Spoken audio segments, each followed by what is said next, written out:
Sa ika-16 at 17th century, sinasabing kapag ikaw ay napasyal sa Palace of Versailles sa Paris, mapapansin na ang napakaganda't laking palasyo ay walang mga palikuran.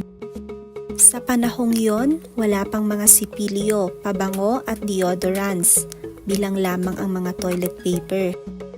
Dahil sa kawalan ng palikuran, ang mga dumi mula sa tao ay itinatapon lamang sa mga bintana ng palasyo. Tuwing may okasyon naman, ang palace kitchen ay naghahanda ng napakaraming pagkain na walang proper hygiene para sa 1,500 katao. Sa panahong ring iyon, ang mga pang-ibabang kasuotan ay nangangamoy. Bakit? Ang amoy na hindi ka nais-nais ay mula sa kanilang intimate area na hindi nalilinis. Ito ay dahil hindi uso ang pagligo noon.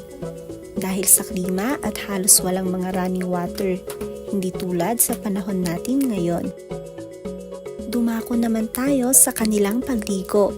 Ang unang araw sa taong yon ng kanilang pagligo ay sa buwan ng Mayo. Ang isang malaking bathtub ay pupunuin nila ng malinis at mainit na tubig. Sa panahong ito, ang ulo ng pamilya ang may pribilehiyong unang maligo.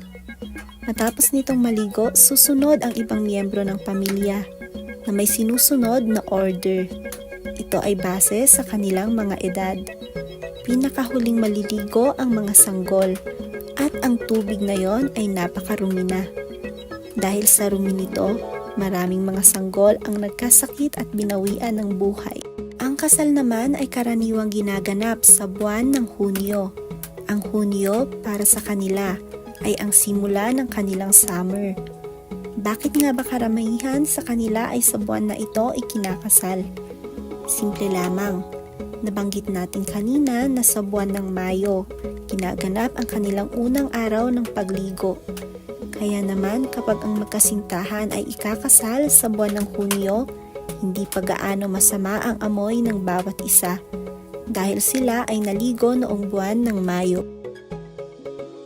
Ang mga bride ay may dala-dala ring bouquet ng bulaklak upang matakpan ang hindi kanais-nais na amoy na mula sa kanilang mga intimate area. Ito ay malinaw na eksplanasyon sa kung ano ang pinagmula ng bridal bouquet tuwing may kinakasal. Sa panahong ring ito, maraming tao ang namamatay dahil sa poisoning. Ang mga tao kasing may kaya sa buhay ay gumagamit ng platong yari sa tin o lata. Bakit ito naging mapanganib? Ito ay sa kadahilanang may mga klase ng pagkain na nag-o-oxidize sa material na nagiging mapanganib sa kalusugan ng tao, at ang tin ay isa sa mga kagamitan na na-o-oxidize. Ginagamit rin ang canned cups sa pag-inom ng beer o whiskey. Kapag ang beer o whiskey at tin oxide na mula sa canned cups ay nagsama, ito ay sadyang mapanganib. Bilang epekto, ang tao ay mawawalan ng malay at animoy wala ng buhay. Kaya naman kapag may nakakita sa taong yon, aakalain ito ay patay na.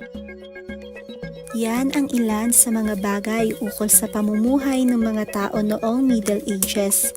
Ibang-iba sa kasalukuyang panahon natin ngayon. Dito na nagtatapos ang ating topic. Salamat sa pagsama sa akin sa pagtalakay. Isa na namang kaalaman ng ating napulot sa video na ito.